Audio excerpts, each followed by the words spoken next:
मिलजुल के रहते थे। उनका भविष्य सुखद आशाओं से भरा हुआ था। सपने में मुझे एक बहुत भयावना भविष्य दिखा।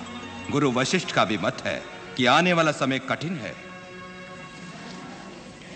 मेरा स्वास्थ्य अब गिरता जा रहा है। मैं बूढ़ा हो चला हूं। अब मुझ में दुष्ट शक्तियों से लड़ने की शक्ति नहीं है। इसलिए मैंने निर्णय लिया है कि राम राज्य संभालेंगे। राम अब राजा होंगे अयोध्या के। राम बेटे, उठो, यहां आओ मेरे पास।